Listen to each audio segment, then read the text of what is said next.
Good morning, ladies. We Good, are good discussing morning. today mental health for multiple people, meaning sometimes our children have a mental health diagnosis that we're dealing with, but then sometimes there's another adult or another child, like ourselves as parents, struggling with mental health issues. And how do we keep all that taken care of? How do we get to all the doctors, the prescriptions, the everything? It can be challenging, trying to take care of your own health and maybe your spouse's, other more than one child. It can be it can be rough trying to navigate all that. And um, last time we had spoke with Chrissy, she had said she had a prescription that was kind of on the back burner, waiting to be picked up, and she didn't go and get it yet. And I think that's very common. We do that as parents, like whatever our child needs, that's at the top of our list. And then our needs, come in there later. Have you ladies experienced anything like that? Just trying to stay on top of all of it? It's so hard. Absolutely. Oh, I feel like sometimes I'm just like treading water and just trying to stay afloat. Yeah. Yeah, and I think it goes into that topic of like your time management of how we are scheduling our days to make sure that those prescriptions are filled, make sure we're getting into the doctor's office, making sure, and making sure. Like I feel like our calendars, at least on my phone, is scheduled like for everything. Otherwise, it's not going to get done. Like I will forget, and I'm trying to teach my transitioning young adult to try to do the same thing. Like we had a questionnaire yesterday that we were filling out, and the one of the questions was calendar and filling out your appointments. And she's like, "No, I never do that." And I'm like, "But that's a good thing that you should try to practice because mom isn't going to be able to do it all the time. You're an adult now." She just turned 18, and it's like, okay, so start recognizing the things that you need to set up as a reminder to help yourself, right? Absolutely. And I know now with like cell phones and everything, like when I was younger, you had to have a little paper to-do list and check them off. Now you can alert everything on your Sticky phone. So notes for yeah, everything. yeah, sticky notes and alerts on your phone. So I remind Yeah. my young adult children that Mama, listen, I can barely remember what I have to do. I don't want to have to remember your schedules, and you're in your 20s, right? And my son who's a senior in high school, you know, you have to start. I don't expect them to be able to do everything off the bat, but just start little pieces. Just say, okay, you know, put an alert on your phone to remember that you have to do this at 3 o'clock. And then Yeah. what I do, because I'm this sometimes silly mom, I put an alert on my phone 10 minutes before to tell him. Yeah. I That's have a this, good tip. I know, but it's a lot because I got Yeah. alerts to alert kids. But I guess to get them started, that's a good thing. Yeah. Yeah. I had for trying to help my kids do their calendars, instead of just putting something like Tuesday at 3 o'clock, that they get a reminder 24 hours before, because then it's like it's totally, if it's not right there, they're not making that 3 o'clock appointment when it like goes off an hour before. They're like already somewhere else, already doing something else. So, like, for my mind, and even myself, I have to have that day before show up like, hey, tomorrow you have this appointment. Otherwise, I get so involved in the day and it just gets away from you. I think that time management is such a huge key to it. And I know I struggle with it. So trying to get a young adult on board with it, I know it's overwhelming for them as well. One of the things I was trying to do very unsuccessfully was, as a household, having all of our prescriptions being able to be picked up on one day. That lasted maybe 2 months, and then everything just fell apart, where maybe a medication got changed, that kind of thing. And I think my biggest aggravation, I go and pick up prescriptions. Well, who are you picking up for? Oh, well, they have 3 and they have 2, and you're picking up, several for yourself. And then I leave, and the next day I get a notification, you have a new prescription that needs to be picked up. I'm like, I feel like I live at the pharmacy. Like, I would like to just have 1 or 2 days where you can get everything. Yeah. I know. I'm glad you're not the only one, Melissa, because I feel like that's my life. As soon as I walk in the door, the alert, oh, it'll be ready tomorrow. I'm like, well, why couldn't it Yeah. just be ready today? Like, Yeah. really? And I But think it's normalizing those alerts and what those feelings come across as when we get those alerts, that there are so many. And so I think, too, it's a good reminder for us to remind our children that those alerts can be a little bit like anxiety ridden, right? Because it's like you're getting all of these alerts and you've got to do this and you've got to do that. And it's like, oh my gosh, I was just there. And so that feeling is something that we as adults and parents feel as well. I had to ask them maybe a month or 2 ago, I do want a reminder, but I only want one. I don't want you to call me and send the text, like one or the other. Because I would get the text and I'm like, oh, and the next thing you know, the phone rings because they're like all on a automated system. I'm like, no, Yeah. I only need one. That's more than enough anxiety. I don't need a phone call too.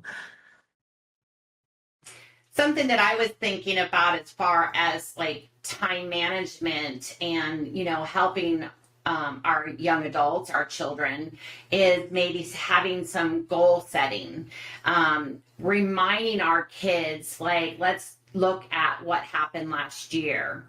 Maybe it's setting that goal that maybe not striving for that A. Last year I struggled really hard with my grades, so I really want to try to get an average, grade, maybe of a B. I want to increase my grade, right? So that we can set those little goals at, a little bit at a time. And then maybe looking at last year, what was a struggle, with time in the morning, a struggle. Was there extra time needed in the morning to let them wake up, get ready, eat their breakfast, take their medicine, and not feel like they're rushing out the door, barely with their backpack in hand, and we're following them. So kind of looking at those things that can be improved upon this year as far as time management and kind of setting up those goals with them and recognizing some of the areas that were a struggle last year and how we can improve them, this school year. I think I 100% agree with that. And sometimes it's really good to sit back and think about what can we do this year to make it less stressful, and really looking back at what was the hard days, what was the hard things, and like thinking about doctor's appointments and things like that. One of the things I've tried to do is allow myself to be at an appointment, like when they tell me it's at 1:30, I put it in my calendar as 1:15. So do I. Yep. With I don't want to like fly in the door like I'm here, and I'm like all the anxiety of driving to get there and all that kind of stuff. Kind of, I feel like I play all these little mind games with myself, like to do things earlier. So I'm a procrastinator. So I'm like right up to the minute, just trying to do as many things as I can in a day, but trying to give myself space for it. So it is a calmer thing. Um, Whenever we're trying to help our kids, and it can sound criticizing whenever we want to try to break down like past appointments last year, how school was, getting ready, but having them kind of do that, do an inventory. I've been trying to practice that even like with holidays. Okay, so what did not work out? And getting them to think in their mind, like, we can do this for everything. Take inventory, take stock of it. And really, it's not about like trying to tear you down. It's like, what can we do to make it better? And trying to make that a habit, whether it's, taking care of your yard or whatever. Like, what can I do different? What can I do better? Um, I And feel like things get away from us. right. And I find it boils down to just basic communication and just talking. We don't have to come at our kids with, okay, here's mom's PowerPoint with 15 things we have to do this week. It could just be like at the dinner table, hey guys or gals, you know, how did your day go today? And if it comes up, oh mom, I was late for my class or this, we can just start communicating a little better. We are so busy with our world, and sometimes it's just you can find 2 or 3 minutes in the day to just at dinner or at bedtime or when everybody's just hanging out doing something in the car. Just talk about, how do you feel today? Because again, that will bring in the discussion of, well, maybe you need to go to bed a little earlier because you're struggling in the morning, right? Yeah. You need to maybe not be on your phone at 10 o'clock or 11 or whatever, or let's turn off the Yeah. TV at 9. Let's get our shower at 9, 9:30. Let's be in bed by, 10, lights out. That way, you start learning, some things and you're not struggling in the morning. And I know my my son who's a senior, I mean the bus, he has a little minivan that picks him up.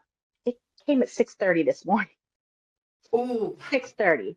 oh And my God. which is too early. They changed buses, but it was so we've got to manage our time. And Yeah. so it's hard. We just have to communicate. Something that I always did with mine in a younger grade, and it still kind of is in place, but mornings were always very hectic trying to get ready for school. And, so we started, picking out our clothes the night before, picking out the shoes, making sure that there was an outfit. Because at the time, it was like, well, I'm not going to wear this, and then I'm going to change, and then I'm going to go back in, and now I can't find this shirt, mom. And I'm like, oh my gosh. This is becoming a very hectic morning, and tears and frustration. And we stuck to that outfit. Once they picked that outfit and the shoes and everything was laid out with the socks and shoes, that's what they were going to wear. And in the morning, if they tried to change, it's like, no, remember last night we did agree that this is the outfit you're going to wear.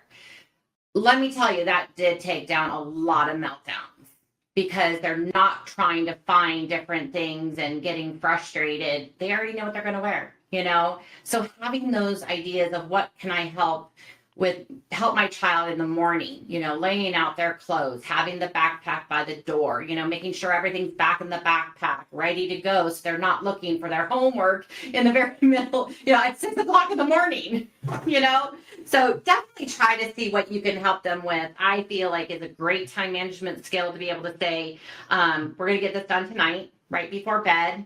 And I also think that time management is something that we can incorporate at school.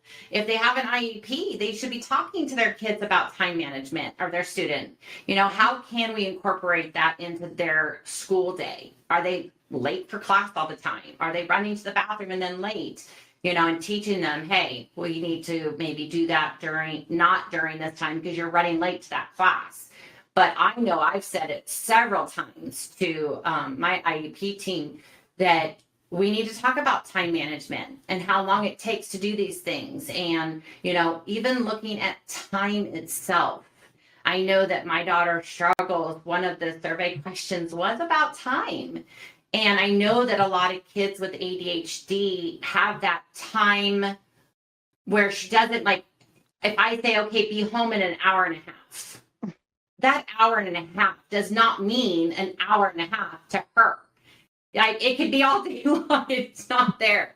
So understanding that time challenge is also a struggle with our kids too. And that's where the alerts can come in, like on their phone, say, Yeah. I need you home at 3 o'clock, not 6 o'clock. Put an alert on your phone because that's what an hour and a half means from 2 to 3:30, whatever. But I love that you said, Tracy, about laying everything out because my kiddos are older now, but I remember doing that with my when they were little.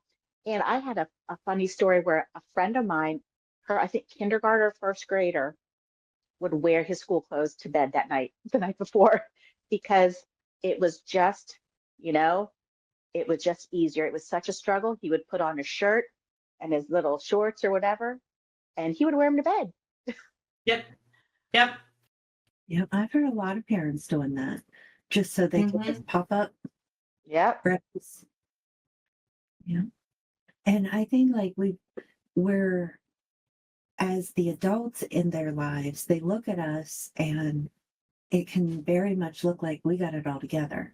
So when we tell them something like trying to introduce them to time management and scheduling and, making time for things, stuff like that, I think that they feel like they're not going to come to that level, and like talking to them about, I wasn't always like this. I had to learn to manage a house. I had to learn to do these things.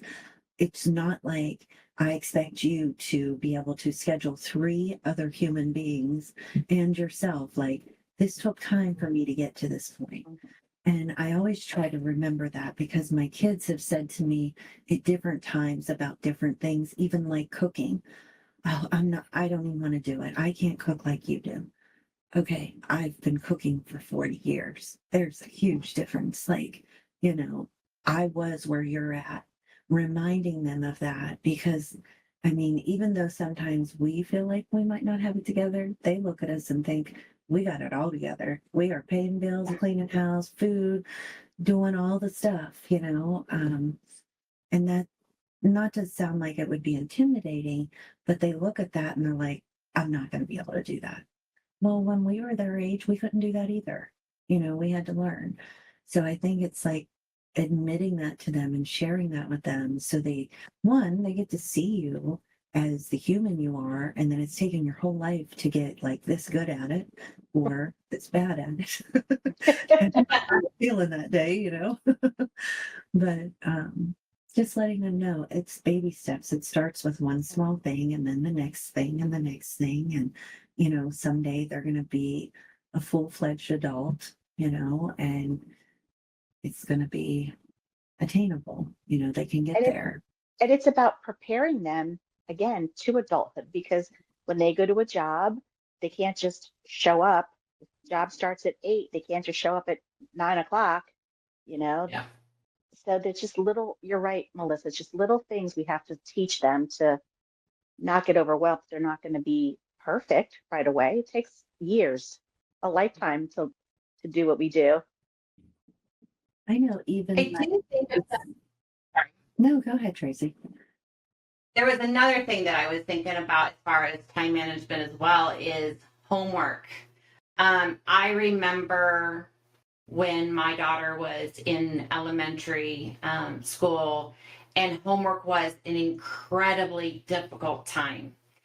Most of the time with our kids, that when they come home, it's almost like the foot hits the pavement off the school bus and they are melting down. They have kept it together all school day, and they're home and that's their safe place and they can let it go. So one of the other things as far as homework would take a very long time to try to do. We would have meltdowns and we would just try really hard to get that homework done, and sometimes it didn't happen.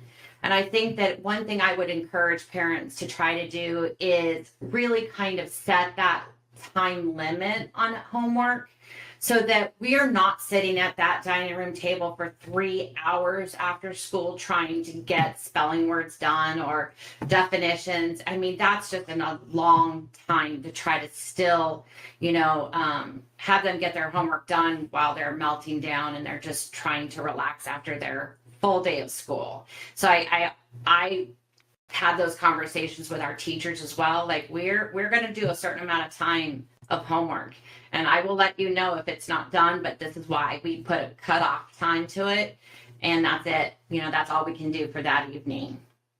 And they are in school for nearly 8 hours. They don't need a 15-hour day. They're just kids. They really don't. And I know, like, I've had some of my children would have like homework and they did it in the study hall, come home, don't have anything. Another one, it'd be like hours of homework.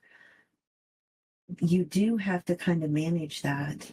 And I don't think it's fair to anybody if it's basically busy work and it's taking you 3 hours. That, what did they learn? What did they get from that? It's just, and I'm sure people will disagree with me, but I don't believe in homework unless they need that repetition. And some kids do. I've had a child that needed the repetition and we had to do that. But I've tried to talk with parents about putting that time limit and saying, Yeah. this is how much time we're going to spend on this. And if we don't get everything done, that's okay. Yeah. Have a hard stop, you know? Absolutely. And if it's not, and it's okay. And let them know that it's okay. And it should be okay. Like you said, it should not be, a 12-hour day for our kids. Yeah. Know. When they get in college, that's a whole different thing. Right. I'm talking about kids like still in high school now, because a lot of the stuff whenever you're in college is a lot of work that you do independently, basically homework, and that's, different than what I'm talking about. But, and I know like for the way our household was set up, even as adults, and we still kind of laugh about it. How you want to go in and you want to like clean up your room or you want to do this or you ask the kids to do something. I would set a timer and it came from an old TV show, but it's like a 10-minute tidy. It's like set the timer for 10 minutes, do what you can do in 10 minutes, and then we're going to stop. If you feel like moving forward and I'm motivated, I'm ready to go, I'm going to keep moving. But if you don't, timer went off, you're done. Without putting so much pressure, like you have to do 3 hours worth of work. There you are. You're back. He was only gone a second. It's okay. And I will say also, if your children have an IEP, that can absolutely be in the IEP. That you know what? Instead of doing 25 math problems, my little Sally's going to do 5. Like really, it's not. You can absolutely advocate for that and stress to them that we're doing minimal homework, if any at all, because you're right. They come home. A lot of times it's all they kept it together, like you said, and then they come home and they are like whoosh, and we're there to pick up those pieces and try to get them motivated to do 2 hours worth of what. So even just the sitting there at the table at the desk, the amount of time they spend sitting there, they've had to be still and sit still for so long at school. I just personally don't think there's a benefit to it, that it's healthy for them to sit there for 2 hours after they've been at school for 8 hours and they sat still and they sat on the bus and they did all these things. We want them to enjoy life. We want them to like school. And how many parents are like, they're butting heads why they're like, you have to get this done, because that's what society expects, Right. But how much easier is it to say, okay, pack up, we're done. That's all we're doing today. And they're like, really? I can go, or, go outside. And also we are so overscheduled. A lot of our children are involved in other activities, right? So they get home. Some don't even, I've known children in middle school and high school that don't come home until 9 o'clock because they're after school for soccer practice. And they got to stay they got to take their clarinet because they have band. Then they come home to eat and then they're doing their homework at 9 o'clock. So sometimes it's as parents, we have to say, okay, what is most important? Because we are doing a disservice as they are so overstimulated and over, trying to do everything. But managing that is hard too. Yeah. I think something that you were saying, Melissa, when I disappeared for a minute, for that tidying up, I think that there's also things that I do for my daughter that I write down, for ADHD. It's extremely difficult for her to clean the room. And it's something that, when she was younger, my husband would say, okay, just go clean your room. And that's such a broad statement. Like they go into their room and they're like, oh my gosh, where do I start? This is overwhelming, So creating a list and saying, okay, spend 10 minutes doing this task. Then I want you to stop that, take a breather. Now I want you to do this and break it down so that it's not feeling so overwhelming that this is going to take me all day, mom. No, it's not. It really is not. We're going to spend about 10 minutes on this task, and then we're going to spend maybe another 10 minutes over here. You're going to get it done in no time. You'll be able to play with your friends next door, right after you're done.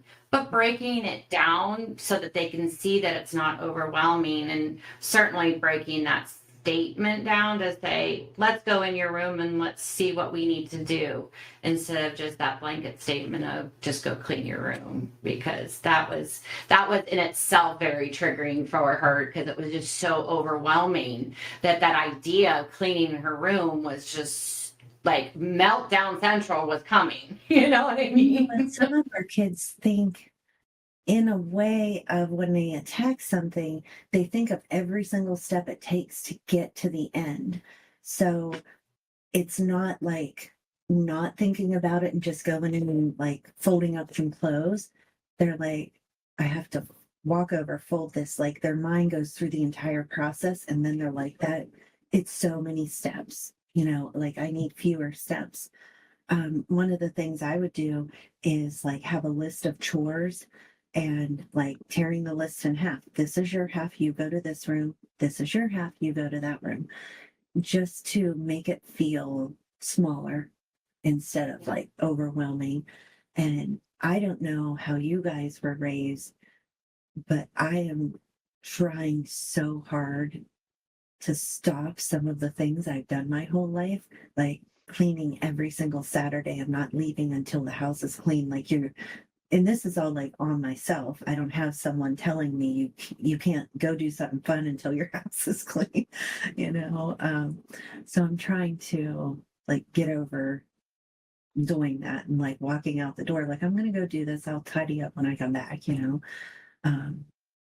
It's we get things like instilled in us, and we just feel like we have to do things a certain way. Oh, So Melissa, true. every Saturday was cleaning day for us too. Yeah. No, whether it was Saturday or Sunday, but it was like a full day. You knew you were getting up and you were cleaning. You know what I mean? And you weren't doing anything. You were not going to go see your friends. Oh, If I wanted to go out on a date, like if all the house wasn't done, it was not happening. Yep. wow.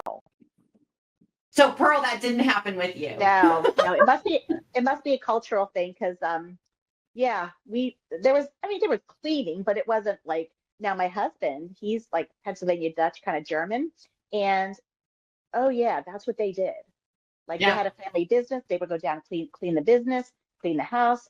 So when he sees me, not to digress, but when he sees me not doing this, he's like, oh my gosh, we used to do this at our house. And I'm like, well, we don't here. We're breaking that cycle. Yeah, or we don't here. Yeah. Yeah. But again, it is about sometimes, yeah, sometimes do I sit and watch like the Olympics were a couple weeks ago? Yeah, was I involved in that and maybe put the wash off a little bit, or maybe my dishes didn't get done till the morning? Yeah, but it's all about Good for you. just knowing that, there's 24 hours in a day. How are we going to use that? Right? Yeah. And if it doesn't get checked off your list today, it's okay. It's not like rockets. It's not like the end of the world. It can get moved over, but we can't let that list be, forever. So, Yeah. yeah. Written in stone. Right. Yeah, I've relaxed a Yep. lot more about it. And it's funny because the kids are like, yeah, because we're not there to help you. Well, even my older kids, they're much older than, my youngest. And it's like, what she doesn't have to do what we used to do. Every Saturday morning we had to clean, and she doesn't have to do that. I'm like, well, yeah, things have changed a little bit. I think Life I changes. more. And of course, without having all 4 kids in the house, my house is nowhere near a mess as it was. So like, it's way different. I need to clean every Saturday now.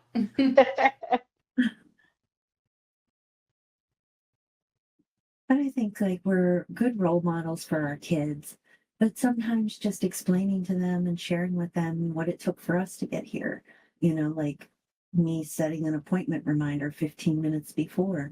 It's Mhm. like, oh, you always show up early. Okay, but that's on purpose. Like I tricked myself into thinking it actually started at 1:15 and not 1:30. you know, um I do the same thing, Melissa. yeah, Mhm. Same. I do not Exactly. don't like to Nope. be late. yeah, I have a One of friend my that pet says if peeves. you're on time, you're late. yeah, Right? yeah. Oh yeah, So, my husband's a Marine, so believe me, like oh, there's no being late. You're early, and oh if you're yeah. not, mm-mm-mm. You're Mhm. late. Yeah, But no, I think that Brianna those was are some. filling out some surveys last night, and she said it was talking about appointments because it was talking about time management. And the question was, "Were you on time? Are you on time for your appointments?" And she goes, "Well, yeah, because you take me." Ah, yeah. But if I wasn't, would you be on time? She's like, "No, I wouldn't be on time." oh, I I was just know. talking to Brooke about mom math because now that she's a mom, she was trying to figure out like she had to be somewhere at a certain time. So she had to work backwards all the way to what time was the baby getting up, how long was it taking her to eat, get changed, diaper change, get in the car. And like now you're doing mom math. You're on mom time now. That is Yes, so Hashtag yeah. mom funny. math. So true. So true. Oh yeah. That's crazy. I know there was something on social media about that. Like, okay, we have to go to soccer practice at 6. So in mom's brain, she's like at 8 a.m. Okay, we have to, she had planned. Uh, Yeah, it's a but no, real Yeah, thing. always. they were some good you've given even me some, good things to think about as far as time management because I could really do better. And I think that's what our kids need to know that we're all a work in progress. We can always do a little better, but just knowing that, um, like I said, there's only 24 hours in the day. It's got to get done sometime. So let's see. And you want to have fun too. You want Yeah. some of those hours to be fun, stuff that you enjoy, not so if it's going to take you, you know, an hour or 2 hours to clean your room, how about we break it down into 2 10-minute segments and then look at the fun. You can choose what you want to do as opposed to stressing about the next 5 hours that, oh, I have to clean my room. So, Yeah. Another thing I would also think about would be, in looking back on it, it was that very strict, rigid feeling that they get home and it's immediately into homework. And I really believe that they do need to have that time to debrief from the day, have their snack. Don't be so rigid. Okay, you're home. Let's sit down. Let's do our homework. Let's get right back into it because it was not working. mm-mm. I remember my husband, it was like almost this rule kind of thing. Like you just had to sit down and start doing homework almost immediately. And I'm like, that's not working. That's not working for us, Mm-mm. you know? So not having such of that strict schedule too, that Mhm. everything has to be done because our little need that break of decompressing their mind from the day. Just like us adults, we need that break. So do they, if not more, because they've been keeping it together. And I know I've had like this saying that I've always said to my kids, and I don't know at what age they might start appreciating it, but I always tried to say, do what you have to do so you can do what you want to do. And it's like, get these things off your list, like check these things off. And I felt like so rigid in that thinking, like, do this, do this, do that, and then you're free. Okay. There are things that do not have to be done in order. There are things that don't have to be completed 100%. There are more important things of decompressing, all that kind of stuff. And I just, I felt like to keep everything together, like, let's do what we have to do and then we're done. Like then we're free. It's like, who's holding us hostage? Like me, my Yeah. my authoritarian way of we're going to do this and then we can do whatever we want. Right. And there's sometimes that is appropriate, like you have to go to work this many hours, that kind of thing. But then the time outside of that, it can be managed. You do the things, in the order that you need to do them, but allowing that time for decompression and all that, I think that makes a big difference. I think you just gave me an idea because you're talking about creating that list of things that need to get accomplished or what you need to do. And I think that that's a good lesson for our young adults to start at least even attempting to do, recognizing the things that may need to get done and putting it down on a list of, okay, this is what, even as a week long thing, like by the end of the week, I might need to do this, by Thursday, right?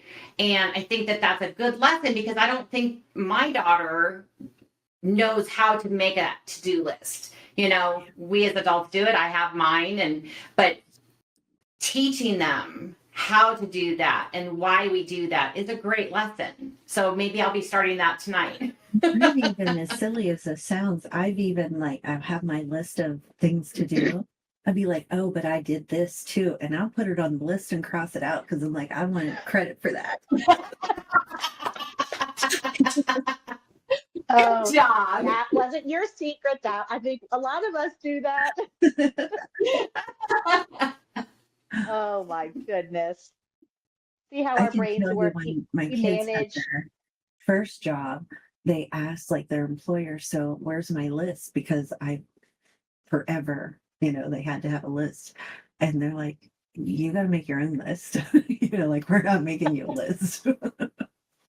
Right. So That's a they got good one. I'm not cards in sure their back. teaching my daughter how to do it They're then. just writing everything down. They made their own list. Awesome. But there's satisfaction in crossing something off. Like, okay, I did that. I may have 10 Yeah. more things, but I got something done. Yeah. And that's also very good for them to see. Look at what you accomplished today. It's, it might be overwhelming to see a to-do list, but the satisfaction that you got to say, okay, I did that. That's something that they can say, okay, I did do that. And then by the end of the week, we can go, look at all the things that you did do this week, because sometimes I think that they also are so critical of themselves. Like, I'm not getting anything done and I still need to do this. And I think that overwhelming anxiety of feeling and perpetuating and, focusing on the I didn't get done things, that can be very triggering for them. So making that list and look at all the things that you did. Awesome. Good job. You took down your items. That's awesome. You have to get her a red pen. She can, Cross it up. because then that red just jumps out at you. Like, I did all these things, I got purple today. There you go. We are color coding girls. We know what we're doing. Now I have 3 boys, so they are not into my little color coding system. They're like, Mom, you're just so weird. I'm like, well, when they were growing up, I had a calendar. Everybody was a different highlighted color. And I knew that Levi was yellow. This kid was this. So I knew where my eyes went for what kid. And they're like, you're bizarre. Right. And I'm like, well, listen, when you have children and If you're you trying to ask- manage their life, If you ask them, you're what's going to think back to your they mama. remember. Right. Yeah. If it works for you, that's Yeah. good. And that's another lesson. It might, doing checklists, things like that might not be for somebody, but then we got to figure out what is helpful. Maybe it is the phone, technology and all of the things that it's got to offer. I mean, there are dozens of apps that help with all of these types of things. If one doesn't work, try another one, because there's a lot of time management things out there that can be extremely helpful for some of our kids. Right. Even like the smartwatches to be able to link with your calendar and set reminders, and you can talk to them. You can say, set a timer for an hour and a half. I'm supposed to go or call my mom in an hour and a half, whatever I'm supposed to do. Hmm. And that doesn't have to be too technical. That's just voice of stating something,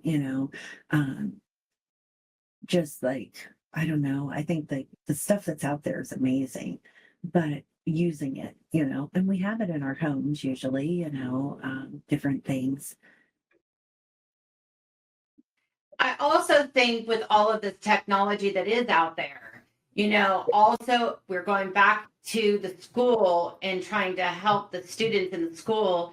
If your kid has an OT that is available and they're getting that therapy through OT at the school, incorporate them into that time management because, I know that for a long time, Brianna had OT and they would give they would put apps on the Surface or their Google Chrome, and they would test things out. So getting that OT involved to help what kind of apps they can help her with the time management, things like that would be incredibly helpful for them. That's huge because that's what they're there to do. Yeah. That is their sole purpose Right. is to help them get through their daily activities of daily life. How can we make this easier? That's perfect.